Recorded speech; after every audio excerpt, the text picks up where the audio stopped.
Saya dengan penuh takzim mempersilakan Yang Amat Arif Datuk memulakan majlis. Dengan segala hormatnya dipersilakan Datuk. Assalamualaikum warahmatullahi wabarakatuh. Bismillahirrahmanirrahim. Alhamdulillahi rabbil alamin. Wassalatu wassalamu ala ashrafil anbiya'i wal mursalin wa ala alihi wa sahbihi ajma'in. Subhanaka la ilma lana illa ma 'allamtana innaka antal alimul hakim. ولا حول ولا قوة إلا بالله العلي العظيم ولا حول ولا قوة إلا بالله العلي العظيم ولا حول ولا قوة إلا بالله العلي العظيم اللهم رب اشرح لي صدري ويسر لي أمري واحلل عقدة من لساني يفقه قولي رب يسر ولا تعسر يا كريم رب يسر ولا تعسر يا كريم رب يسر ولا تعسر يا كريم اللهم صل على سيدنا محمد وعلى آله وصحبه أجمعين اللهم صل على سيدنا محمد وعلى آله وصحبه أجمعين اللهم صل على سيدنا محمد وعلى آله وصحبه أجمعين. Terima kasih kepada Puan Norini, pengerusi majlis. Yang saya hormati Puan Rusniati binti Mansur bersama barisan kepimpinan Gema Nur Iman,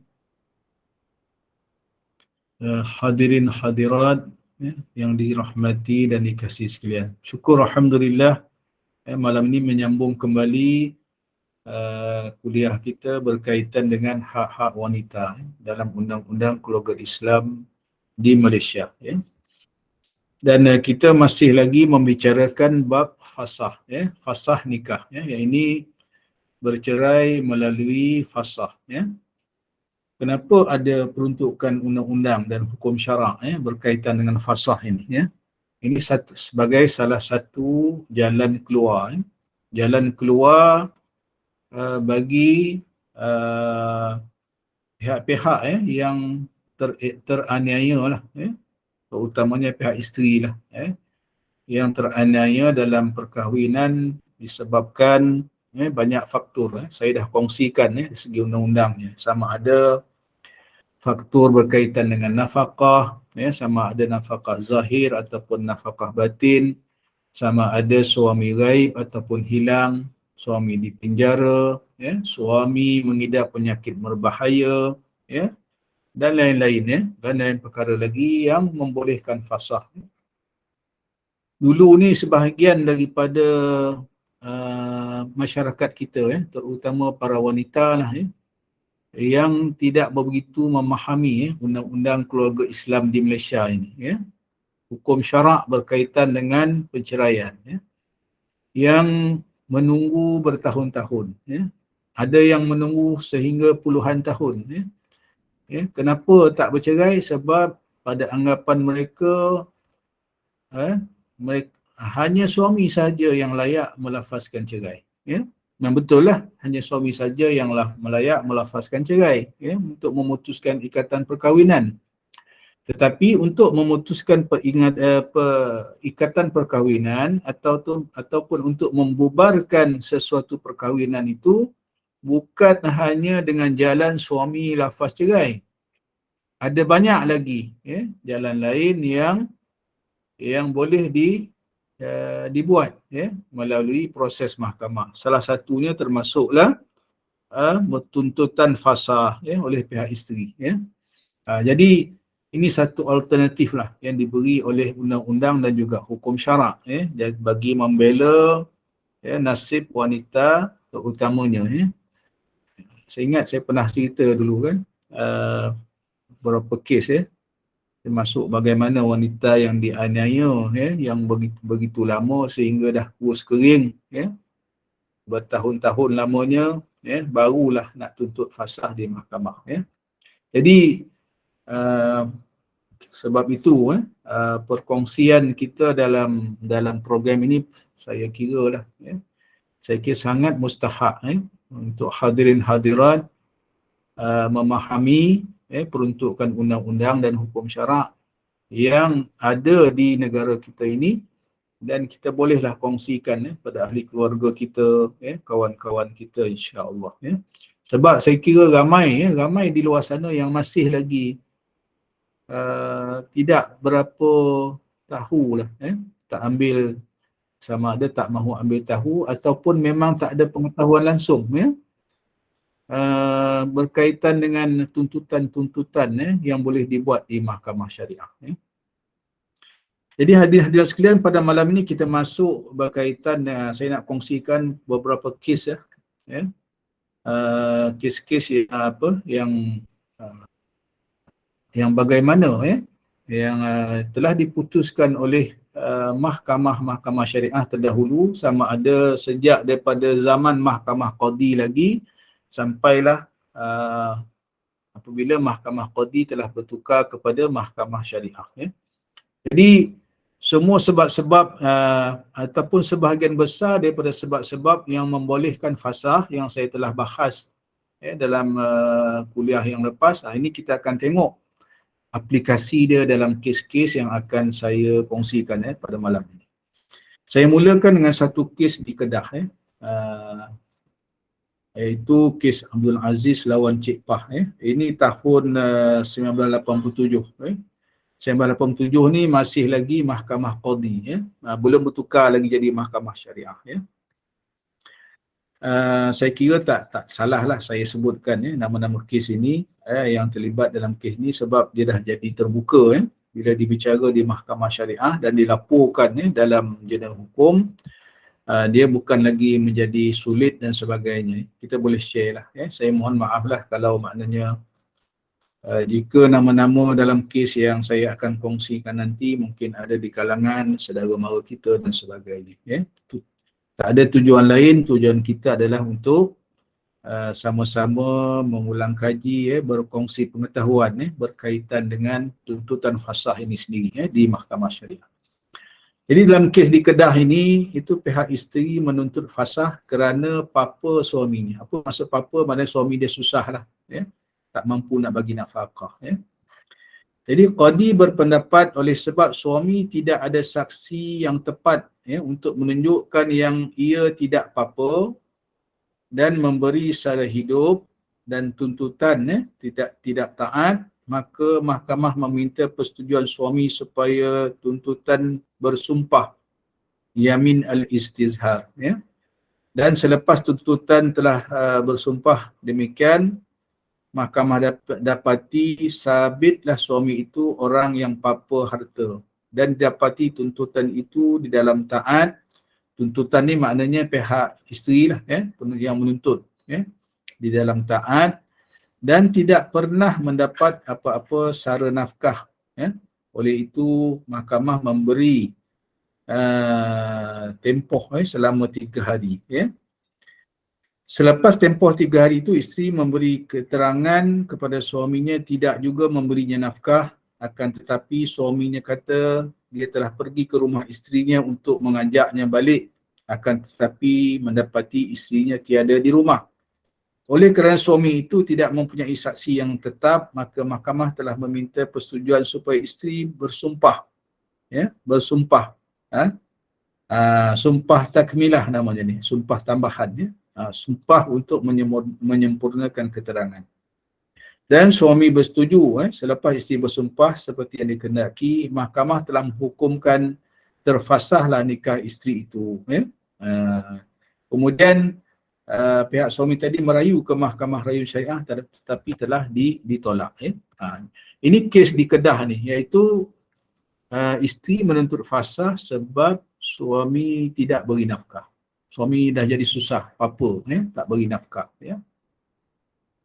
Jadi, siapa yang kena membuktikan kes ni di mahkamah?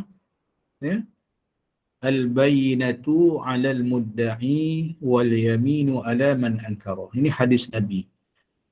Apa maksudnya? Orang yang menuntut, pihak yang menuntut hendaklah membuktikan kesnya di mahkamah. Orang yang kena tuntut boleh bersumpah. Wal yaminu 'ala man ankara. Pihak yang dituntut boleh menafikan dengan sumpah. Jadi dalam kes ini pihak yang menuntut adalah isteri. Pihak yang kena tuntut adalah suami. Jadi pihak isteri hendaklah membuktikan kesnya sebab dia yang menuntut, ya. Jadi dalam kes ini mahkamah mendapati suami, di pihak suami ini tak ada, ya, tidak ada saksi-saksi yang menyokong keterangan dia, ya. Menyokong keterangan dia, dan oleh sebab itu dalam kes ini kita dengar sekejap tadi ni, mahkamah beri tempoh juga, ya. Mahkamah beri tempoh dalam tempoh 3 hari pula, ya. Dalam tempoh 3 hari itu nak pastikan pihak suami tadi beri ke tidak nafkah, ya. Dalam tempoh 3 hari yang ditangguhkan, ya, suami tetap tidak beri nafkah, ya.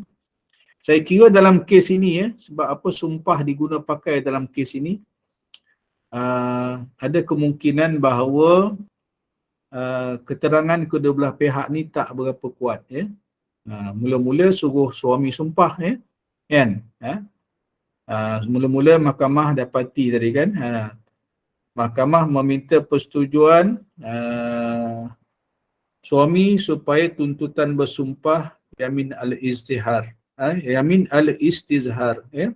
Dan selepas tuntutan telah bersumpah demikian, ya.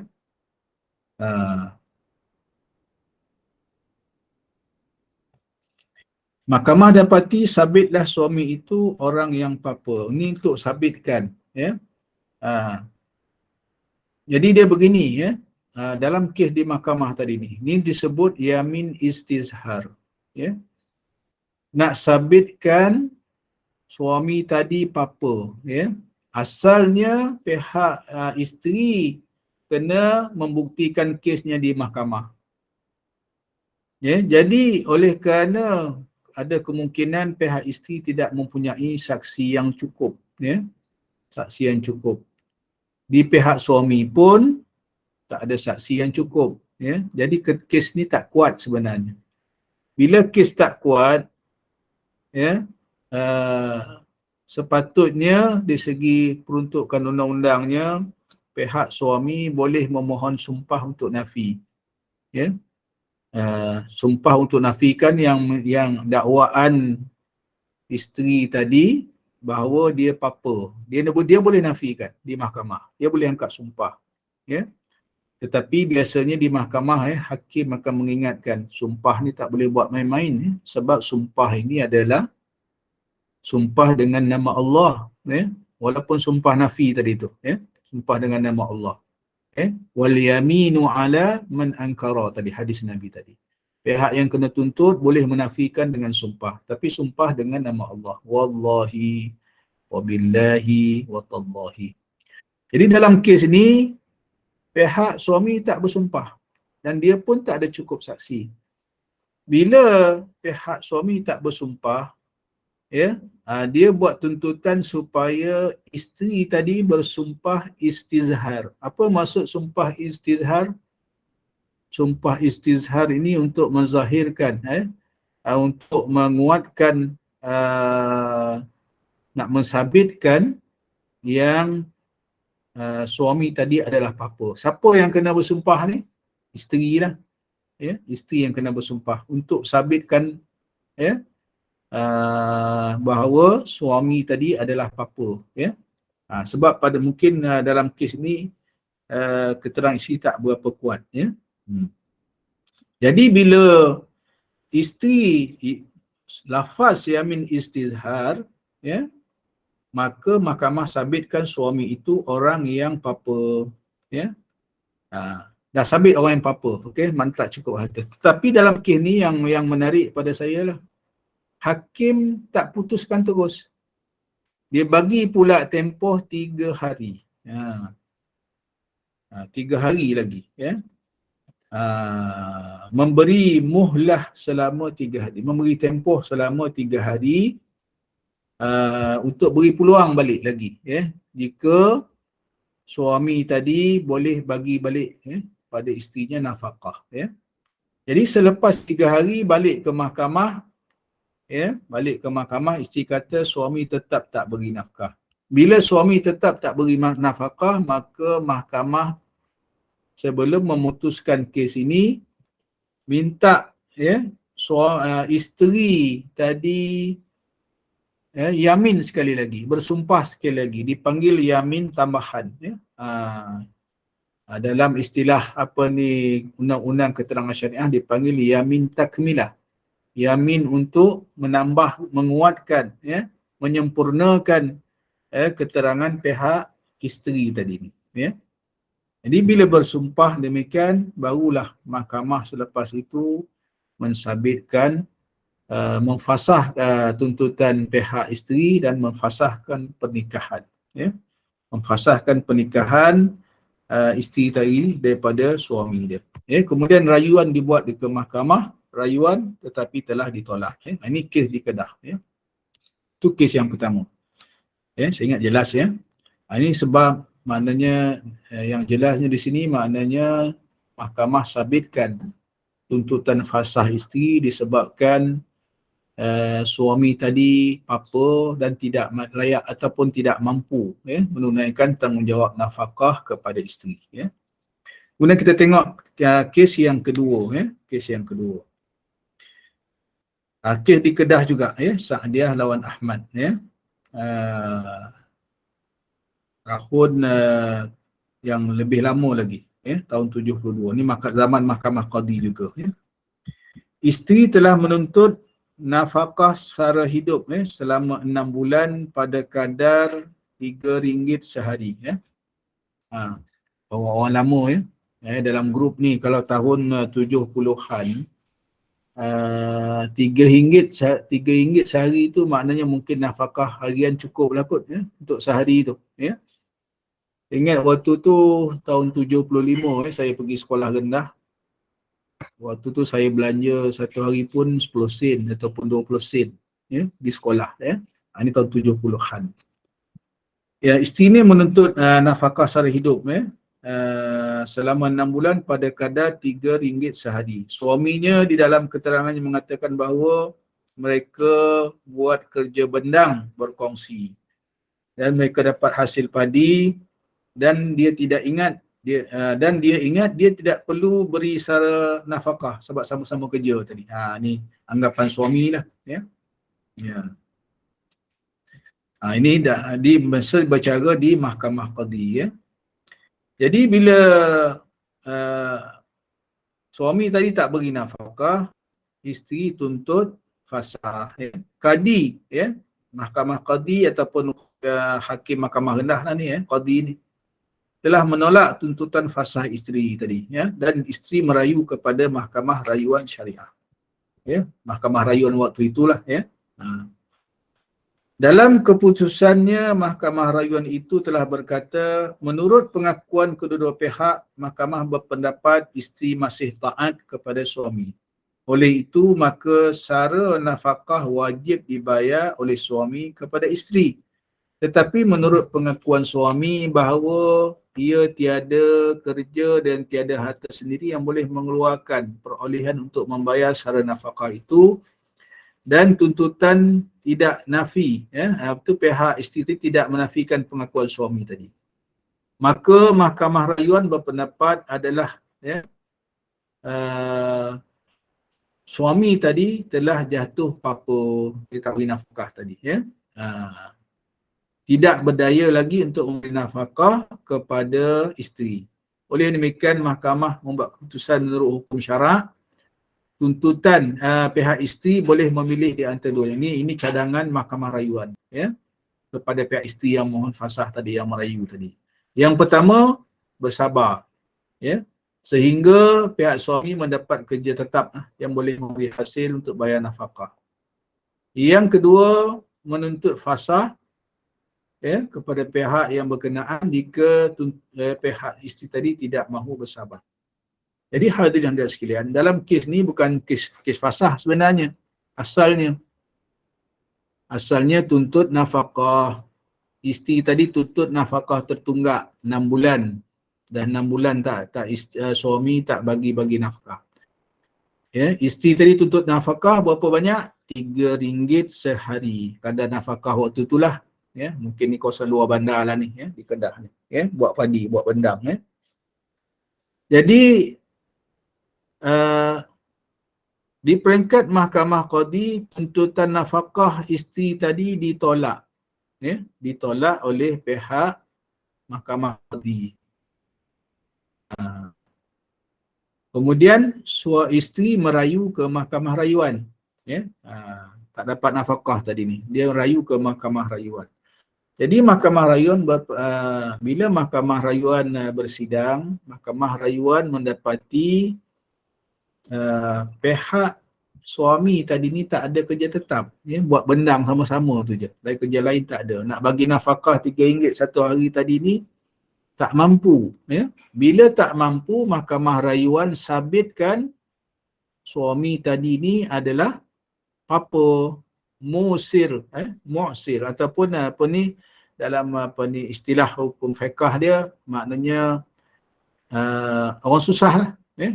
Dalam istilah bahasa Melayunya, yang bahasa lamanya papa lah, ya. Kalau bahasa sekarang ni maknanya tidak mampu memberi nafkah lah, dalam masa sekarang ni.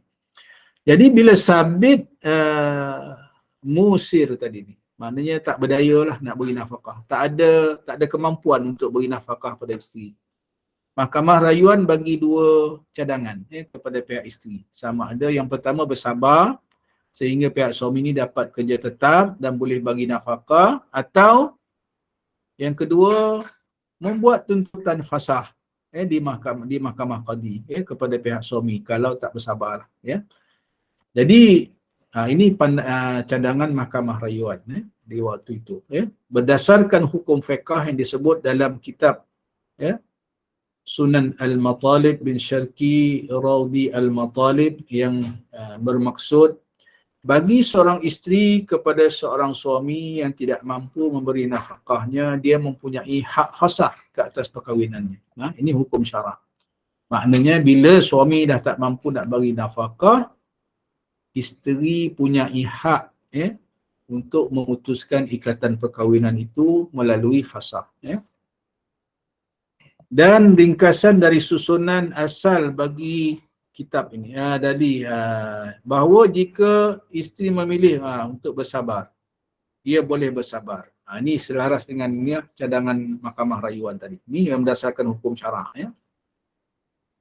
Dan membelanjakan wang ringgitnya sendiri untuk dirinya dengan perkiraan perbelanjaan itu ditanggung oleh suaminya sehingga suaminya itu terlepas daripada kesusahan yang dihadapi.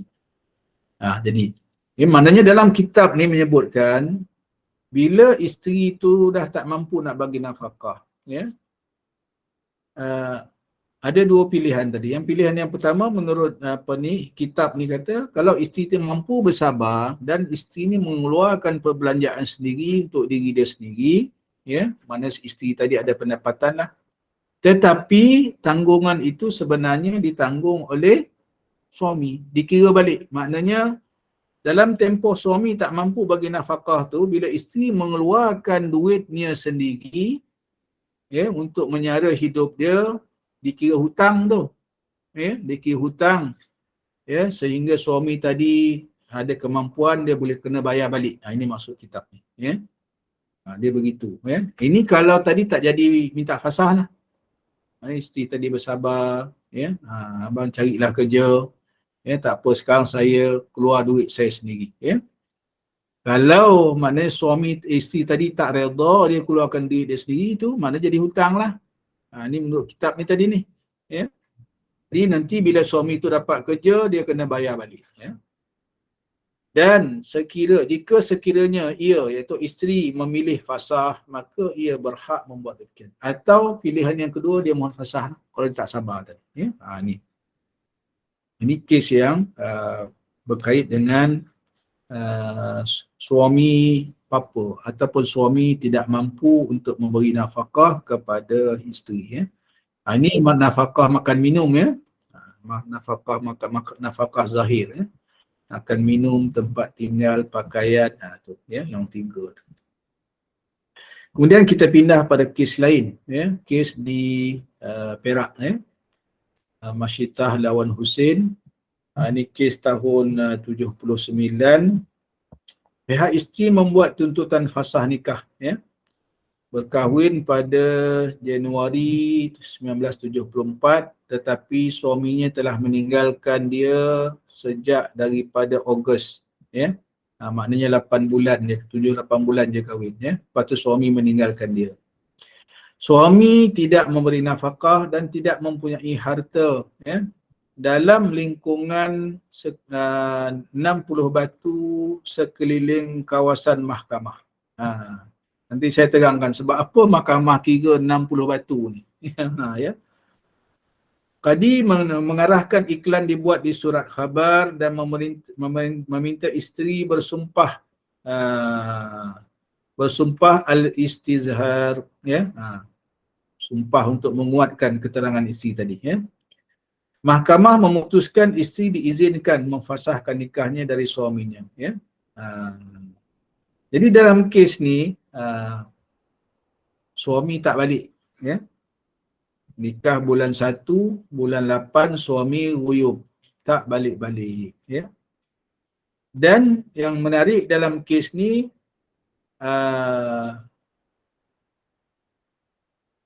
dinyatakan dalam kes ni suami tak ada apa-apa harta dalam lingkungan 60 batu. Apa maksud 60 batu ni? Ya, 60 batu ni bersamaan dengan lebih kurang 2 marhalah. Ya.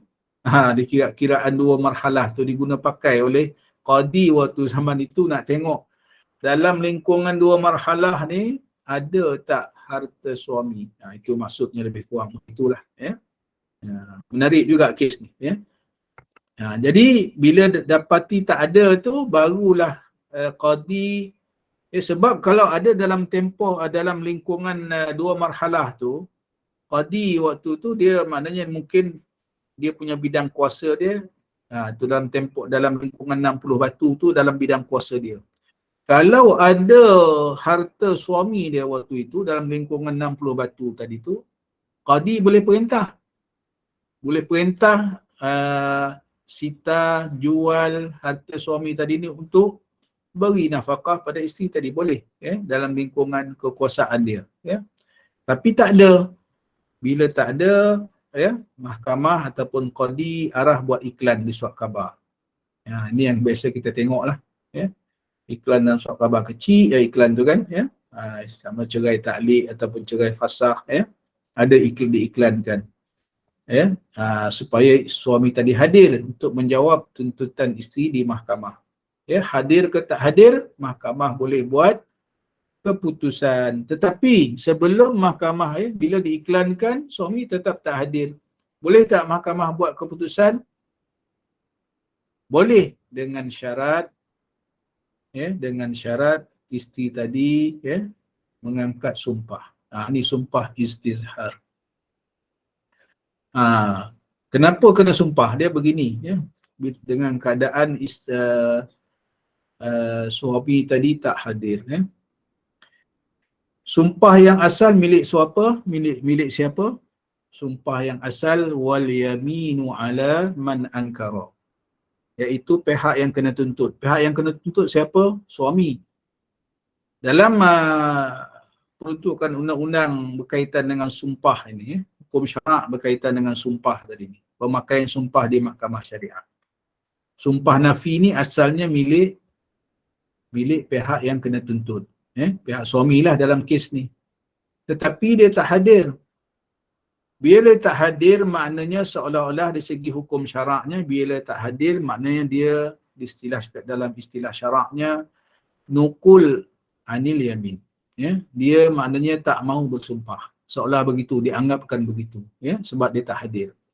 Bila dia tak mau bersumpah, maka sumpah ini akan dikembalikan kepada pihak yang menuntut, iaitu pihak isteri. Sebab itu isteri tadi kena sumpah tadi ni.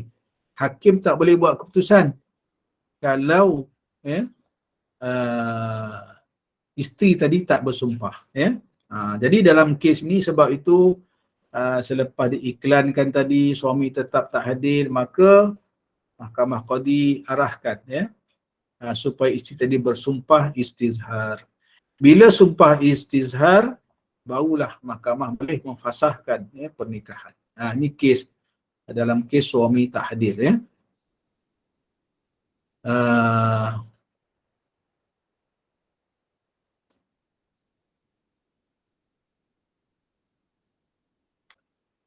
Ada soalan dekat sini Puan Rosni Ustaz, saya nak tanya, adik ipar saya perempuan dah bercerai talak 3.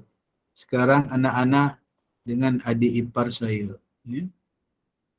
Dia pernah minta nafkah untuk anak-anaknya, tapi bekas suami bagi tahu mahkamah yang dia tak kerja. Dan mahkamah kata pada adik saya ini, dia bekas suami ni tak kerja, macam mana dia nak bagi duit pada awak? Sampai sekarang adik tak dapat duit nafkah dari bekas suaminya atau keluarganya. Apa yang kami tahu bekas suami adik saya tu dah pun berkahwin 2 tahun lepas. Apa tindakannya? Okey. Terima kasih Ini soalan yang bukan berkaitan dengan fasah, tapi saya jawablah daripada soalan Puan Rosni dalam chat room ni Okey. Bila dalam keadaan bila suami tak bagi bekas suami tak bagi nafkah pada anak-anak. Anak-anak ni selagi belum baligh dalam undang-undang keluarga Islam kita ni sehingga umur 18 tahun umur 18 tahun maknanya itu adalah tanggungjawab bapa lah untuk bagi nafkah pada anak-anak. Kalau melanjutkan pelajaran ke universiti boleh minta lanjut lagi dengan mahkamah sampai habis pengajian di universiti. Ini tanggungjawab bapa kepada anak-anak, nafkah anak. Sekarang dah bercerai, bapa ni tak bagi nafkah pada anak-anak. Apa yang patut dibuat? Ada teguran kepada Puan Maimun Siapa Puan Maimun sila off kamera sebab apa ni tak pakai tudung Minta maaf saya tegur. Okey, apa nak kena buat kalau suami tak bagi nafkah ni nak kata dia tak mampu, dia mampu pula kahwin lain dalam apa yang disebut oleh Puan Rosni tadi Jadi caranya ialah dalam hukum syarak ini saya sebut dulu dalam bab nafkah ini dia adalah collective responsibility, tanggungjawab bersama. Siapa yang bersama tu? Orang-orang yang bertanggungjawab memberi nafkah. Siapa orang yang bertanggungjawab memberi nafkah? Kalau anak ni bapak lah. Kalau bapak tak ada, jatuh pada siapa? Selepas bapak, datuk dia. Bapak kepada bapak. Bapak kepada bapak pun tak ada, tak mampu ataupun telah meninggal. Dia balik kepada siapa? Adik-beradik lelaki yang bapak tadi ni. Adik-beradik lelaki bapak. Kemudian pergi kepada bapa saudara, anak saudara yang lelaki yang ini orang-orang yang bertanggungjawab, bertanggungan dari segi hukum syarak untuk melunaskan nafkah tadi. Caranya ialah kena saman dia orang ni lah. Saman ke mahkamah. Boleh. Bukan saman ni kita nak merendahkan dia, tak. Saman ni tujuan ni lah untuk memanggil, untuk membawa pihak-pihak ni ke mahkamah. Boleh, Jadi kalau kata ni tak mau bayar, maknanya kita pihak bapa tadi ni macam dalam kes Abam tu, betul. Dalam kes Abam tu, betul. Boleh saman Kenapa boleh saman? Sebab dari segi hukum syaraknya dia ada tanggungan. Tanggungjawab itu sebab saya sebut tadi dia collective responsibility. Sebab itu macam isteri ini tadi cerita bab anak cerita bab anak. Sekarang isteri pula. Isteri siapa yang wajib bagi nafkah? Suami. Bila bercerai, dalam tempoh edah bekas suami itulah dalam tempoh edah biasa 3 bulan lah tu 3 bulan 10 hari tu bekas suami masih wajib bagi nafkah dalam tempoh edah. Bila habis edah, nafkah isteri tadi ni balik kepada siapa? Balik kepada wali dia, bapak dia, kalau bapak dia masih hidup. Kalau bapak dia tak ada, dia akan balik kepada adik-beradik dia.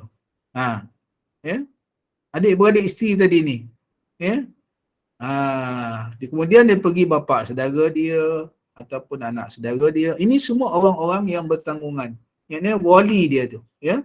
Sama macam anak tadi ni, ya. Dan untuk timbal balik pula, kalau si Fulan ni meninggal, pihak-pihak ni juga yang akan dapat pusaka dia. Dia begitu, dia ada two way, bukan one way, two way. Itu nampak indahnya, cantiknya hukum syarak ni. Dia tak akan biarkan seorang orang Islam ni tanpa nafkah. Ada yang bertanggungjawab memberi nafkah. Kalau semua tak dayak, semua ataupun semuanya fakir ataupun apa-apa, siapa yang akan bagi nafkah? Baitul Mal. Boleh tuntut pada Baitul Mal. Okey. Jadi balik kepada cerita yang soalan Puan Rosni tadi, maknanya saya syorkan supaya berhubung dengan Jabatan Bantuan Guaman. Nak tuntut nafkah tadi. Macam mana nak tuntut pada waris-waris yang bertanggungjawab tadi ni? Ni boleh pergi ke Jabatan Bantuan Guaman, di negeri masing-masing lah. Saya tak pasti Puan Rosni tadi ni duduk di mana, di setiap negeri ada Jabatan Bantuan Guaman. Di mana Jabatan Bantuan Guaman ni beroperasi? Dia beroperasi di Wisma Persekutuan. Di ibu negeri, di setiap negeri. Kalau di Negeri Sembilan ni di Seremban lah. Kalau di Selangor, di Shah Alam, Wisma Persekutuan. Kalau di dari Kedah, Ustaz. Ya? Dari Kedah, Ustaz. Di Kedah. Di Al-Ustaz lah tu maknanya. Bangunan persekutuan ini, Wisma Persekutuan ni dia sama je setiap negeri rupa dia. Dia 10 tingkat. Dia biasanya dekat dengan Wisma Negeri, ataupun Wisma Kerajaan Negeri. Wisma Persekutuan ni maknanya menempatkan jabatan-jabatan persekutuan di negeri. Di situ ada Jabatan Bantuan Guaman. Boleh berurusan di situ. Saya fikir ni kes yang agak rumit juga, perlukan peguam untuk bantu ni, untuk dapatkan nafkah ni. Kes Abam selesai dengan baik, alhamdulillah. Saya pun tak ikuti sangat kes tu, tapi saya tahu sikit-sikit je lah. Ni balik, okey, saya ingat dah faham Puan Rosni. Alhamdulillah. Terima kasih, Ustaz. Sama. Saya ingat hadirat pun dapat manfaat lah daripada soalan Puan Rosni tadi. Ada soalan lain ke dalam kes, dalam chat room ni, dalam mesej ni? Tak ada. Saya teruskan dengan kes. Itu tadi kes di Perak tadi. Kemudian kes di Kelantan. Saya kongsikan kes di Kelantan. Kalau Razak tahun 76, ni kes-kes lama ni, tetapi masih relevan lah untuk kita buat rujukan.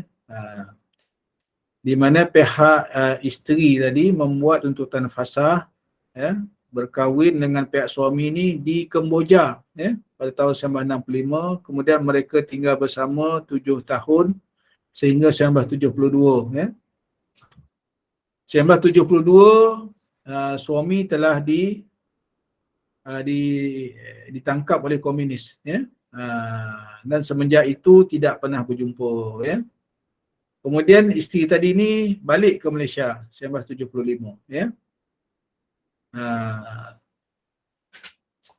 Sebab tak dapat apa-apa nafkah daripada suami yang ditangkap oleh pihak komunis tadi di Kemboja. Nikah di Kemboja, maknanya wanita Kelantan ni berkahwin dengan suaminya orang Kemboja. Duduk di Kemboja 7 tahun. Lepas tu suami ni kena tangkap dengan komunis. Lepas tu tak ada khabar berita. Balik Malaysia tahun 75. Kemudian tak dapat apa-apa nafkah lah. Tak dengar khabar berita.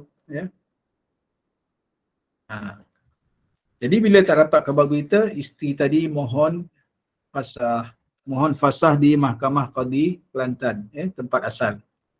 Dan mahkamah luluskan permohonan fasah. Ini kes yang ringkas lah. Saya nak kongsikan kes yang lebih ni kot yang lain. Kes di Kelantan, saya ingat kes yang lain lah saya ingat ya. Kes di wilayah Persekutuan. Ni kes yang lebih baru sedikit lah. Kes 1985 Kes di wilayah Persekutuan iaitu kes Hafsah lawan Ahmad Pihak isteri membuat tuntutan fasah di bawah peruntukan Enactment Undang-Undang Keluarga Islam Selangor Kenapa pula wilayah Persekutuan duduk Selangor pula? Dulu ni sebelum wilayah Persekutuan jadi wilayah Persekutuan lah. Waktu tu Kuala Lumpur masih di bawah Selangor masih guna enactment di Selangor waktu tu. Suami tidak dia mendakwa suami tidak memberi nafkah kepadanya dan dia tidak tahu di mana suaminya berada. Suami hilang lah ni, guyup Dan suami tidak hadir semasa perbicaraan di mahkamah Jadi di mahkamah siapa yang beri keterangan? Isteri sajalah. Isteri beri keterangan dengan saksi-saksi. Jadi di aplikasi yang sama tadi ni, sumpah istizhar tadi bila suami tak hadir untuk sabitkan suami tadi tak dengar khabar berita, dah gaib dan sebagainya dan tak ada beri nafkah. Wakilnya pun tak ada beri nafkah kepada isteri jadi difasahkan nikah tadi berdasarkan keterangan isteri dan juga dengan sumpah istizhar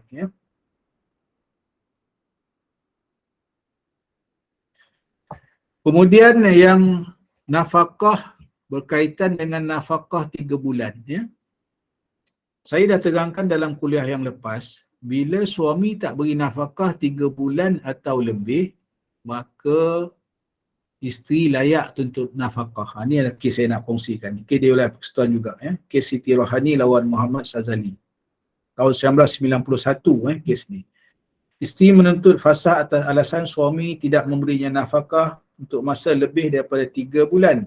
Hakim Mahkamah Rendah berpendapat bahawa suami telah tidak memberi isterinya nafkah itu untuk masa lebih 3 bulan dan isteri tidak pernah dihukumkan nusyuz oleh mahkamah. Maksudnya isteri masih taat kepada suami. Walau bagaimanapun dia berpendapat bahawa mengikut mazhab Syafi'i perlu dibuktikan suami itu tidak berupaya memberi nafkah. Hakim menangguhkan kes itu sebulan untuk membolehkan suami memberi nafkah sebulan kepada isteri dia. Kemudian suami telah membayar RM200 sebagai nafkah dan hakim telah menolak permohonan isteri untuk fasah oleh kerana ia berpendapat suami boleh membayar nafkah isteri. Ada kemampuan untuk bayar. Isteri telah merayu kepada Mahkamah Rayuan Syariah. Asalnya tadi apa? Isteri tuntut fasah sebab dah lebih 3 bulan suami tak bagi nafkah. Jadi isteri pun tuntut fasah di Mahkamah Rendah. Hakim Mahkamah Rendah kata isteri kena buktikan suami tadi apa tak mampu bayar nafkah. Jadi tangguh sebulan. Tengok suami bayar tak nafkah. Suami bayar RM200. Jadi bila suami bayar pula RM200 selepas mahkamah arah, ditolak tuntutan isteri tadi untuk dapatkan perceraian melalui fasah. Isteri tak puas hati. Rayu ke Mahkamah Rayuan. Ini kes dia. Dan Mahkamah Rayuan. Bila isteri merayu, Mahkamah Rayuan memutuskan di bawah peruntukan Seksyen 52 yang saya bacakan dulu. Itu seorang isteri berhak mendapat fasah atas alasan bahawa suami telah cuai dan telah tidak mengadakan peruntukan baginya nafkah selama tempoh 3 bulan. Dalam kes ini, hakim telah memutuskan suami telah gagal memberi nafkah pada isteri bagi tempoh lebih 3 bulan dan dia tidak dihukumkan nusyuz oleh mana-mana mahkamah. Isteri itu oleh kerana itu telah membuktikan dakwaannya dan dia berhak mendapat perintah fasah. Maksudnya di sini, Mahkamah Rayuan terbalikkan keputusan Hakim Mahkamah Rendah tadi. Sebab telah terbukti lebih 3 bulan dia tak bagi nafkah. Maknanya di sini, apa yang diputuskan oleh Mahkamah Rayuan tadi ni nak tunjuk bahawa bila suami tak bagi nafkah lebih daripada 3 bulan, automatik isteri tadi layak tuntut fasah. Ya. Tak perlu buktikan suami ni apa ke. Ya, sebab disebut dalam undang-undang apa? Tidak memberi atau cuai. Cuai ni apa maksudnya? Cuai ni bukan tak ada duit. Ya, kadang-kadang suami ni sengaja tak bagi. Ya, tak tahulah kenapa kan, mungkin apalah. Ya, tetapi dari segi undang-undangnya, bila tak bagi ataupun cuai dalam tempoh 3 bulan tu nak bagi, layak dah isteri ni mohon fasakh. Ini. Ya, jadi pada saya tak bagi nafkah 3 bulan ni antara sebab-sebab dari segi hukum syarak dan juga undang-undang yang memudahkan isteri untuk melepaskan dirinya daripada ikatan perkahwinan ataupun nak bubarkan ataupun nak bercerai lah dengan suaminya tadi ni. Yang sengaja tak nak bagi nafkah ataupun cuai nak bagi nafkah. Boleh. Tapi kalau dia sabar, dia tunggulah. Kan? Itu lain cerita lah. Ya. Kemudian kes di wilayah persekutuan juga. Ini kes yang menjadi landmark kes lah. Rujukan utama oleh hakim-hakim syar'i. Ini kes yang masyhur lah di wilayah persekutuan. Yang menjadi rujukan hakim-hakim di seluruh negara. John Mary Sulaiman lawan Sulaiman. Ini tahun 1993. Setahun sebelum saya masuk berkhidmat di Mahkamah Syariah. Dalam kes ni, pihak-pihak telah bernikah di Australia pada tahun 1961. Suami masa itu belajar di Australia dan setelah habis pelajaran mereka balik tinggal di Kelantan. Kemudian suami ini telah berkahwin semula dan selepas itu suami telah mengabaikan tanggungjawabnya terhadap isteri pertama. Ini cerita kahwin dua rasanya ni. Isteri telah membawa tuntutan, isteri telah menuntut fasakh dengan sebab yang pertama, suami telah cuai dan telah tidak mengadakan peruntukan nafkah zahir selama lebih daripada 3 bulan. Iaitu dalam kes ni setahun lah. John Mary Sulaiman. Kemudian yang kedua, suami sebab apa isteri ni mohon fasakh, suami telah tidak menunaikan tanpa sebab-sebab yang munasabah atas kewajipan perkahwinan selama tempoh lebih daripada setahun. Tuntutan perkahwinan ni tuntutan nafkah batin lah. Yang ketiga, sebab yang ketiga isteri mohon fasakh, suami telah cuai dan telah tidak melayani pemohon sebagai isterinya yang pertama secara adil mengikut hukum syarak. Jadi maknanya ada 3 sebab lah. Isteri tadi mohon fasakh. Nafkah zahir lebih 3 bulan tak bagi, dalam tempoh masa sampai dah setahun dah tak bagi nafkah zahir. Yang kedua dah lebih setahun tak bagi nafkah batin. 3 tak berlaku adil lah. Dalam berpoligami. Hakim Mahkamah Rendah Syariah waktu itu telah mensabitkan tuntutan fasakh dan memfasahkan nikah John Mary Sulaiman tadi dengan suami dia. Ini dalam kes di wilayah persekutuan. Kemudian dalam kes yang lain di wilayah persekutuan juga Abdul Hanif lawan Rabia. Ada soalan lain ke? Kalau nak tanya boleh tanya hadirin sekalian. Sementara saya bacakan kes-kes ni. Assalamualaikum Yang Arif. Saya takut nak bercelah tadi. Ya. Ada satu kes saya pun nak kemukakan pada Yang Arif. Pasal kes orang wanita yang suaminya dipenjarakan kerana dadah. Jadi selepas keluar dalam penjara tu pun isteri masih bertahan membesarkan anak-anak. Keluar penjara pun dia terus meninggalkan isteri dia tanpa beri talak dan sebagainya, menghilang macam tu je. Jadi beberapa sehingga isteri ni bersabar sampai membesarkan anak-anak tu dengan izin Allah, anak-anak ni semua berjaya pergi ke luar negeri. Allah. Semua dia besarkan anak-anak ni berjaya melanjutkan pelajaran ke luar negeri. Jadi dia ni menghilangkan diri seterusnya. Jadi isteri ni bila dah besar ni, masa dia membesarkan anak-anak dia tu, dia pergi ke apa tu, ke pejabat agama, minta Okey. pasal. Minta pasal apa dia jawab oleh pegawai agama tu, kena cari dia, kita beri surat kat dia supaya dia hadir. Pergi lagi sekali, dia tak hadir juga. Pergi lagi sekali, dia tak hadir. Berkali-kali pergi, reason dia sebab suami tak hadir. Jadi, heran mengapa dia tak buat warna tangkap dan sebagainya. Akhirnya isteri ni dah lelah. Dah lelah dia besarkan anak dia sampai anak dia berjaya. Tapi masalahnya, isteri dia ni gantung tak bertali, Ustaz. Dia tak dapat, dia tak nak cerai isteri dia ni. Dan dia kahwin lain pula tu. Jadinya, isteri dia ni duduk dalam keadaan yang kesana kemari tanpa izin suami tu macam mana, Ustaz? Berdosa ke dia? Okey. Terima Terima kasih. kasih Terima kasih Puan Aisyah yang bertanya. Ini soalan yang menarik lah. Ya, Arif. Pergi pejabat agama tadi isteri keluar surat, suami tak hadir-hadir. Ini yang kesilapan, antara kesilapan yang besar pada saya. Sebabnya kita orang yang berkenaan tidak memahami undang-undang. Dia bab macam okey. Dia ada dua ada pejabat agama lain, mahkamah syariah lain. Jadi ada orang masih tak berapa jelas ni. Apa fungsi pejabat agama, apa fungsi mahkamah syariah. Pejabat agama di bawah JAKIM. Mahkamah syariah di bawah Jabatan Kehakiman Syariah Malaysia. Berbeza semua tokel lain-lain tu. Apa fungsi pejabat agama? Nikah, cerai, rujuk, kaunseling. Yang tadi tu mungkin masih di peringkat kaunseling lah maksudnya. Jadi hadirin hadirat sekalian, dia dalam bab fasah nak cerai ni berunding di pejabat agama. Bila tak putus runding ataupun tak berjaya rundingan di pejabat agama, boleh terus pergi ke mahkamah syariah.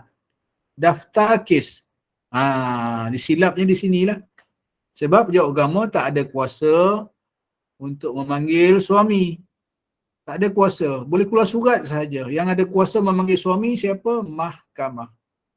Mahkamah boleh keluarkan saman. Bila saman serve kepada pihak suami, dia tak mau datang, mahkamah boleh keluar waran tangkap. Polis akan datang cari. Tu kuasa mahkamah. Boleh nampak saya harap ni jelas ni. Saya harap semua yang ada dalam ni jelas tentang perkara ni. Pejabat agama lain, mahkamah syariah lain. Ada orang yang bertahun-tahun tunggu dia pejabat agama, memang tak selesai sebab pejabat agama tak boleh selesaikan. Yang boleh selesaikan adalah mahkamah. Ya, Arif. Mengapa pejabat agama tu tidak mengarahkan si pelapor itu meneruskan dia punya tuntutan ke mahkamah? Itu saya dan tak. masa tu pun dia tidak berupaya kerana dia membesarkan anak-anak dia dengan berjual kuih dan sebagainya. Terima kasih. Jadi dia tak ada rezeki untuk pergi ke mahkamah. Sekarang ni cuma yang dia rasa takut kerana dia tu masih isteri orang. Sedangkan dia kena ke sana kemari yang saya jawab. Terima kasih. Dia beginilah Puan saya nak komen pejabat agama ni saya tak berani sebab tu rumah tangga orang lain. Saya duduk di mahkamah jadi ketua hakim syar'i di Negeri Sembilan. Di mahkamah saya boleh jawab. Tapi di pihak Jabatan Agama ni saya tak boleh nak jawab. Kenapa pegawai di pejabat agama tu tidak mengarahkan si Fulan tadi ni pergi ke mahkamah? Sepatutnya dia arahkanlah pergi ke mahkamah. Itu saya kata ini kejahilan undang-undang. Kadang-kadang ada juga yang mereka ni pun saya tak berani nak kata lah sama ada tak memahami undang-undang, dan kita sendiri pun, kita ni sebagai orang awam ni pun kena ambil tahu juga ni, ambil cakna juga tentang berkaitan dengan undang-undang tadi. Tak selesai di mahkamah, tak selesai di pejabat agama, kena pergi mahkamah. Sebab di yang berunding di pejabat agama tu tak ada dalam undang-undang sebenarnya. Cuma budi bicara.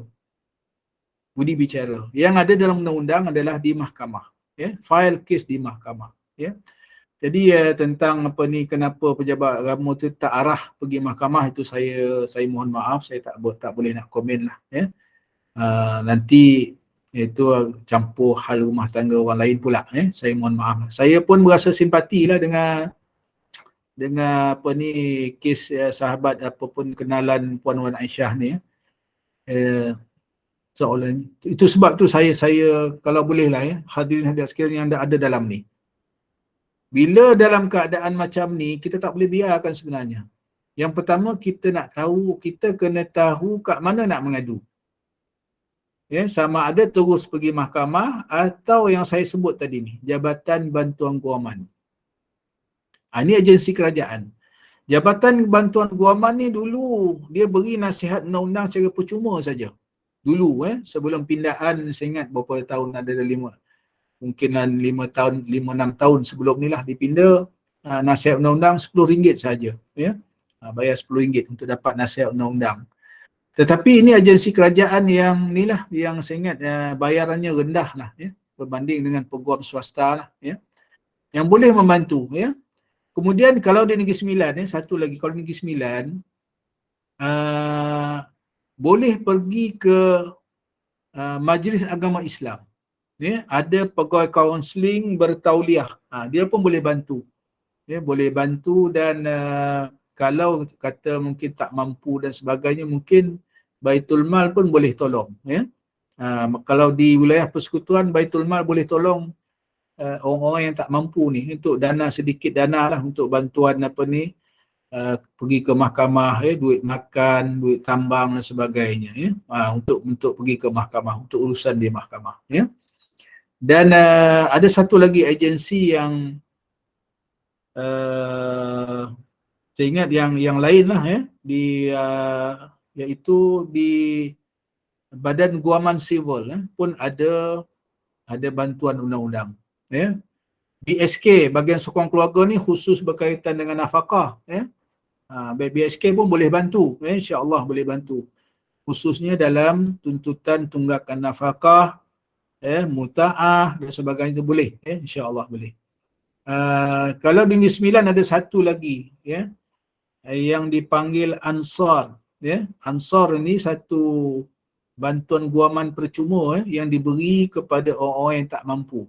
Ada pejabatnya di mahkamah, di kompleks di HQ saya lah di Senayan ni, Bandar Baru Senayan, di kompleks kehakiman syariah di Senayan. Ada agensi yang namanya Ansar yang diilhamkan oleh dulu Yang Mulia Tuanku yang Di-Pertuan Besar Negeri Sembilan sendiri. Percuma, 100% percuma. Tapi orang yang layak ni orang yang betul-betul tak mampulah. Ada pegawai dia, ada peguam dia yang boleh bantu. Ini kita kena tahu semua ni. Banyak sebenarnya agensi-agensi yang boleh bantu, tapi mungkin kita tak ambil tahu ataupun kita tak tahu nak mengadu dekat mana. Itu masalah dia. Saya harap jelas ya. Terima kasih Anik, tapi sekarang ni saya nak cerita lain. Disebabkan anak-anak semua dah besar, anak-anak semua dah berkahwin.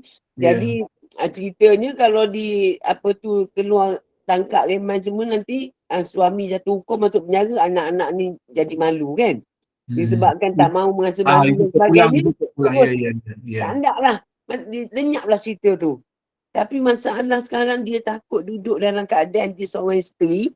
Adakah dia berdosa keluar rumah apa semua tanpa suami. Bila berjumpa dengan suami aku takkan ceraikan kau. Itulah cerita dia. Tu dia. Yang Ahmad Arif. Jadi adakah dosa dia tu? Yang pertama isu dosa tu saya tak nak ulas panjang lah. Kalau ada keperluan tak berdosa sebenarnya. Kalau ada keperluan untuk keluar beli barang, nak makan, Ustaz dah tak berdosa. Dia dah ikut anak pergi keluar negeri apa semua, dia duduk dengan anak dia semua. Jadi anak pun tak ada lah tuntut-tuntut. Anak semua dah berkerjaya. Sebab tu saya nak jawab yang kedua ni, yang pasal isu dosa tu lain. Yang kedua ni yang mustahak. Kita kena berani menegakkan hak kita. Itu sebab tu saya bagi tajuk tu, hak-hak wanita dalam Undang-Undang Keluarga Islam di Malaysia yang kita sedang bahas ni. Tajuk jadi aib pada anak-anak dah malu kan, jadi tak payahlah anak-anak dah besar semua. Dia isu malu tu saya ingat isu dah nombor 2, nombor 3 dah puan. Sekarang ni sebab kita nak yang pertama tu hak ni. Hak ni sebenarnya melibatkan dosa dan pahala. Kalau tak menunaikan hak ni berdosa.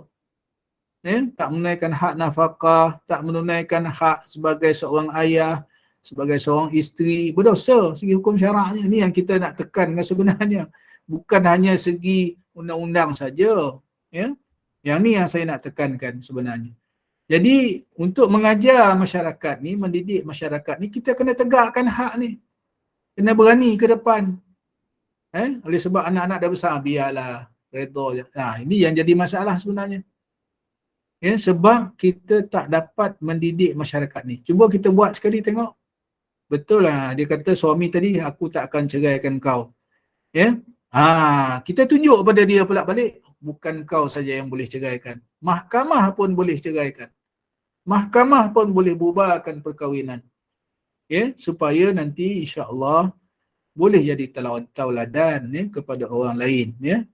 Itu tujuan dia. Kita nak didik masyarakat ni supaya mematuhi undang-undang dan juga hukum syarak. Hukum syarak tu yang lebih afdalnya maknanya pada saya lah. Undang-undang tu mungkin sebagai panduan. Yang kita nak settle yang betulnya ni segi hukum syarak. Sebab kita nak kena jawab di sana nanti. Di sana nanti payah kalau hak-hak ni kita tak dapat tunaikan. Kelab sokongan ibu tunggal, mohon maaf saya mencela, selain pergi agensi kerajaan segi JBG, komunitas boleh mendapat bimbingan, nasihat bimbing dari kelab sokongan ibu. Ni terima kasih atas makluman daripada kelab sokongan ibu tunggal ni. Ini agensi-agensi swasta, NGO yang membantu. Ada banyak sebenarnya hadirin hadirat sekalian NGO ni. Kalau di Kuala Lumpur dulu ada juga Persatuan Ibu Tunggal ni ada. Banyak. Kemudian ada lagi banyak saya ingat di luar sana NGO yang bersedia lah membantu. Peguam-peguam yang ada peguam-peguam yang membantu sama ada secara percuma atau dengan bayaran yang ala kadar je, yang rendah. Kaum lelaki pun patut join kuliah Datuk, betul, saya setuju ni. Baru tahu hak isteri anak-anak yang mereka abaikan naya. Tengok, saya setuju. Saya ingat dalam ni ada pun lelaki ada ramai Inilah saya kalau lagi ramai, kalau lagi ramai boleh dapat info ni, saya ingat lagi bermanfaat lah kuliah kita ni. Itu pun sebenarnya tujuan saya lah saya nak berkongsi dengan hadirin hadirat sekalian Jadi kesimpulannya ya Arif, dia kena pergi ke mahkamah untuk mendapatkan talak. Ya, betul. Sepatutnya begitulah. Sepatutnya begitulah. Kenapa nak sebab dalam kaedah fiqh, kaedah hukum fiqh kita, ad-darar la darar wa la dirar. Tidak ada kemudaratan dan tidak ada mudarat dan tidak ada kemudaratan. Ad-dararu yuzal, kemudaratan hendaklah dihilangkan. Kenapa nak duduk dalam kemudaratan tu begitu lama? Hukum syarak mengajar kita ad-darar yuzal. Kemudaratan hendaklah dihilangkan. Bagaimana nak hilangkan kemudaratan ini? Kita ikutlah channel dia. Kalau patut ke mahkamah, kita pergilah ke mahkamah. Tak ada apa nak takut dekat mahkamah ni sebenarnya. Kadang-kadang orang ni takut, segan, malu nak pergi ke mahkamah. Walhalnya mahkamah ini adalah tempat kita nak menegakkan keadilan. Tak perlu takut. InsyaAllah hakim-hakim syar'i yang ada, peguam-peguam yang terlibat, dia insya-Allah akan membantu mahkamah untuk menegakkan keadilan. Ada yang angkat tangan ni. Fauzilah. Sila yang angkat tangan. Siapa yang angkat tangan tadi nak tanya sila. Datuk. Ya, masalah. Sila puan. Ada saya yang pertama, kalau macam pasangan tu berkahwin di Thailand lah. Di Thailand, di tempat yang diiktiraf lah, ada konsulat apa semua. And then si suami tidak daftar lah. Tak daftar. Then and then berlaku perceraian lah. Tapi mereka bercerai di sana juga. Jadi adakah sah pernikahan dan perceraian tersebut? Adakah sah atau tidak? Segi syarat lah. Kalau dari segi undang-undang Malaysia memang tak diiktiraf lah sebab tak daftar kan. Dari segi syarat tu, cerai dan kahwin tu sah tak? Okey. Jawabnya, jika mengikut hukum syarak, mengikut rukun dan syaratnya, sahlah. Ya, sama ada nikah ke cerainya, insyaAllah sah mengikut hukum syarak. Ya. Cumanya kalau nak dapatkan hak di sini undang-undang, kena buat pengesahan nikah dan cerai itu di Malaysia lah. Kalau nak dapatkan hak di sini undang lah, maksudnya contohnya kan, saya bagi contoh. Walaupun kahwin tu di Thailand, ya, bercerai pun di sana, dalam tempoh kahwin tu contohnya ada harta sepencarian. Kalau nak buat tuntutan harta sepencarian, kena daftarkan nikah tu di Malaysia. Ya, cerainya pun didaftarkan di sini juga, ya. Disahkan oleh mahkamah di negara kita ni. Baru ada hak di sisi undang-undang tu. Kalau tak didaftarkan di sini, tak ada hak di sini undang, tak ada lah. Mungkin cerai, nikah dengan cerai tu sah mengikut hukum syarak, tetapi nak dapatkan hak di sini undang tu tak ada lah. Ya? Tak bolehlah dia buat tuntutan, kecuali lah pihak suami itu dengan rela hati nak bagi sedikit harta, duit dan sebagainya, itu lain lah. Cuma saya nak kita bicarakan di sini itu hak tadi ni. Ya? Ada tu tak sanggup ikut penangguhan bicara bertahun. Okey. Cik apa ni? Muhammad Yusof ni kata, ya. Ada tu tak sanggup untuk tuntutan nafkah anak sampai anak dah besar tak selesai masalah. Inilah. Dia, saya tak berani nak komen sangat, ya. Kenapa sampai bertahun-tahun, ya. Memang ada kes yang sampai bertahun-tahun, tapi pada kebiasaannya, saya jelaskan di sini, ya.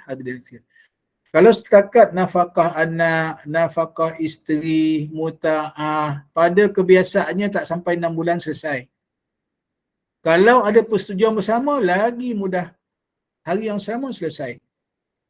Ya. Kenapa yang jadi bertahun-tahun ni? Ada beberapa sebab, ya, untuk makluman hadirin hadirat sekalian.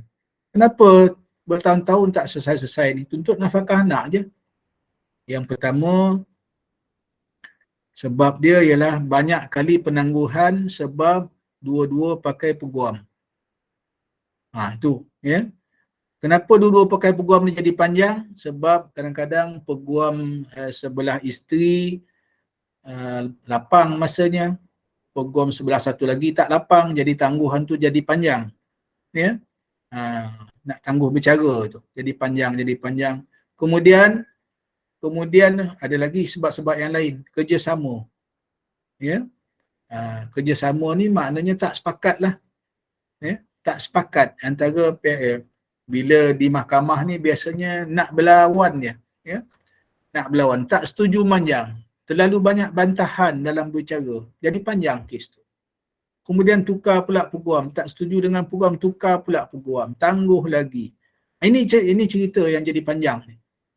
Maknanya dua-dua pihak ni ataupun salah satu pihak ni begitu saya nak kata degil pun dia jugalah, ya, degil ataupun ada jenis-jenis orang ni tak puas hati panjang, bantah saja, ya. Jadi bila dalam mahkamah ni bila orang bantah, kita terpaksa layan. Dari segi undang-undangnya membenarkan bantahan. Apa bantahan-bantahan ni? Yang pertama, bantahan berkaitan dengan bidang kuasa, contohnya. Ya. Bidang kuasa macam mana? Contoh ni dia kata tak sepatutnya pihak ni pihak suami bantah, tak sepatutnya kes ni difailkan di sini. Sebab mahkamah ni tak ada bidang kuasa nak mendengar kes ni, sepatutnya difailkan di negeri lain. Nak layan bantahan ni pun kadang-kadang sampai 2-3 kali bicara. Ya. Ini berkaitan dengan bidang. Ini contoh-contohnya. Saya bagi contoh-contoh macam mana kes tu jadi panjang. Yang tak jadi panjang ni, yang pertama persetujuan bersama. Yang kedua, dalam kes yang biasa, kalau tak banyak songel lah orang kata ni kan, biasanya tak sampai 6 bulan. Banyak, saya boleh buktikan. 80% kes yang diselesaikan lebih tak sampai 6 bulan. Ya? Di mahkamah syariah. Ada kes-kes terpencil ni, itu biasalah. Ya? Sama ada pihak-pihak ni memang jenis yang suka bertengkar, suka berbalah, suka berbantah, itu jadi panjang. Ya? Dan sebab-sebab lain lah. Wallahu'alam. Ada Fauzilah ni. Fauzilah angkat tangan, sila. Kalau ni. Yang angkat tangan tadi nak tanya ni. Fauzilah, sila. Sebelum 10:30 kita berhenti ya. Boleh ya? Sila Fauzi. Tanya soalan dan angkat tangan tu. Angkat tangan, sila. Selalunya pihak suami tak mahu kerjasama. Ini Muhammad Yusof ni punya komen ni. Selalunya pihak suami tak mahu kerjasama. Saya nak katakan di sini ya, ada sekian ya. Suasana hari ni dia bukan tak ikut gender dah ya. Lelaki perempuan pun sama je. Jenis yang degil nak bertegang urat dekat mahkamah ni bukan hanya lelaki saja, perempuan pun ada juga ya. Jadi dua-dua pihak lah ya. Sekarang ni ya. Cuma dalam mungkin kes nafkah ni saya setujulah. Nafkah ke apa ke, banyak lelaki ni tak mau hadir ya. Selalu mengelak. Ni saya setuju ya. Ada kes-kes juga yang demikian ni. Fauzi ni tak jadi nak tanya ke? Tak jadi kot tu, dia dah batalkan tangan dia. Ya. Mungkin saya dah jawab kot persoalan dia secara tak langsung kot tadi. Jadi kalau tak ada lagi yang nak tanya, soalan terakhir lah sebelum kita tamatkan. Ada siapa-siapa lagi yang nak bertanya? Satu soalan lagi. Assalamualaikum. Maaf ya, Mak ni. Ya, sila. Siapa tu yang tanya tu? Puan Normal. Normal lah, Puan Normal lah, sila. Saya nak bertanya mengenai untuk pertanyaan je Ustaz. Ya, sila. Saya nak bertanya, kadang suami ni kadang dia benda-benda macam rumah, kereta, macam bil air, bil api semua dia dah bayar. Ya. Jadi macam kita ni macam nafkah jugalah kan, macam barang-barang dapur, keperluan isteri, macam keperluan anak-anak. Macam contohlah Ustaz kata tadi nafkah. Lepas tu kalau kita nak kata kita rela tu pun tidak, nak kata tak rela pun tidak, macam kita menyerah je lah, macam kata nak kata tolong tu, nak kata macam mana tu Ustaz? Kalau macam itu dikira nafkah, kalau kita rasa tak nak pertengkaran tu kita diamkan je tu, macam mana tu Ustaz? Cuba bertanya je lah. Okey. Terima kasih Puan Normalah ya. Ya beginilah ya. Kita tak boleh nafilah pada hari ini keadaan suami isteri ni sama-sama bekerja ya. Majoriti lah yang gini, suami isteri sama bekerja. Jadi bila sama-sama bekerja ni sepatutnya kita berpakatlah ya dalam perbelanjaan rumah tangga ya.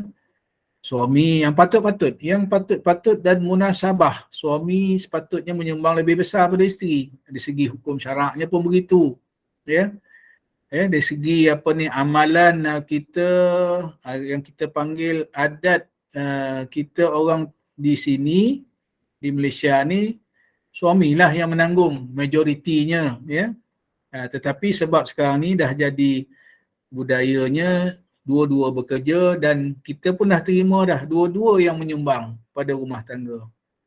Suami menyumbang majoriti lah ya. Isteri pun ada menyumbang rumah tangga. Yang mustahaknya apa? Berpakat dan bersetuju yang patut-patutlah ya, suami bayar apa, isteri bayar apa. Yang utama sepatutnya suamilah ya. Perbelanjaan rumah tangga, tempat tinggal ya, anak-anak ya. Macam isteri ni mungkin boleh bantulah bayar bil ke kan ya. Dan itu saya ingat atas perundingan suami isteri. Jadi jangan macam tadi tu, setuju pun tidak, tak setuju pun tidak, redha je, pasrah je. Tak boleh begitu ya. Pada saya tak boleh begitu, kena ada komunikasi lah ya, komunikasi ya. Jadi waktu isteri saya bekerja dulu pun sama juga ya. Isteri saya pun banyak bantu ya, bantu saya ya. Nak raya dia belikan baju anak-anak contohlah ya. Bantu juga sikit sebanyak dalam perbelanjaan rumah tangga ya. Jadi bila dah tak bekerja ni saya seorang je lah kan. Tapi masa bekerja lah memang ya. Jadi kita suami isteri ni kena ada ni lah, maknanya pemufakatan, ya. Pemufakatan kena mesyuarat, ya. Kalau tidak dia jadi hutang tu, ya. Hadirin-hadirin sekalian, kalau suami atau isteri tak redha keluar belanja untuk rumah tangga tadi ni, jadi hutang pada suami. Sebab hukum asalnya kewajipan suami menafkahi anak-anak, isteri dan anak-anak. Ya. Terutama perkara yang daruri, keperluan daruri ni, ya. Keperluan termasuk makan minum, pakaian, tempat tinggal dan keperluan-keperluan asas, ya, nak belajar dan sebagainya anak-anak, ya.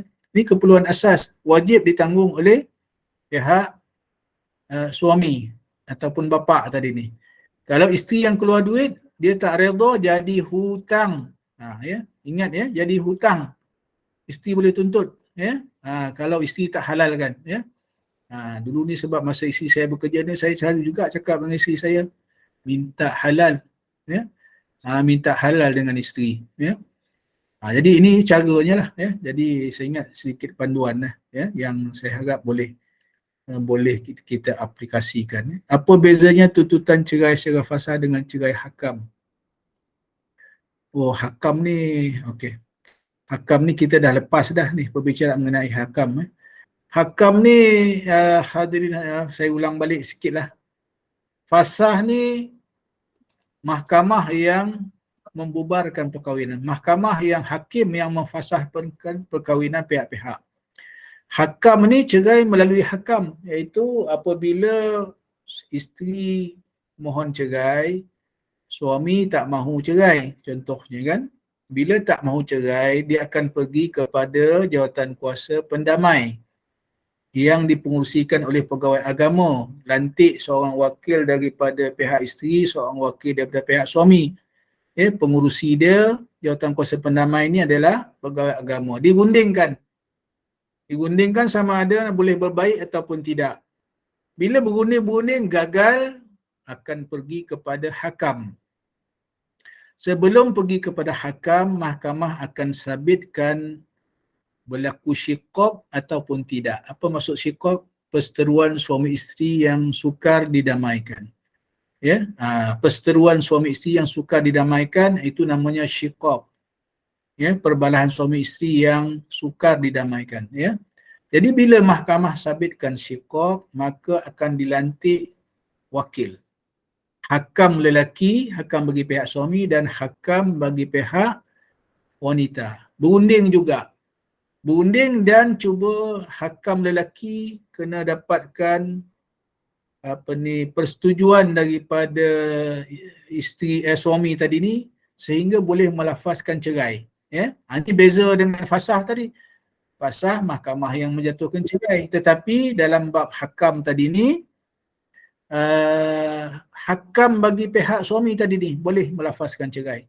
Kalau tak dapat persetujuan daripada pihak suami, kalau hakam yang pertama tu gagal, hakam yang seterusnya itu boleh, mahkamah boleh lantik hakam lain dan mahkamah beri kuasa kepada hakam lelaki tadi ni untuk melafazkan cerai.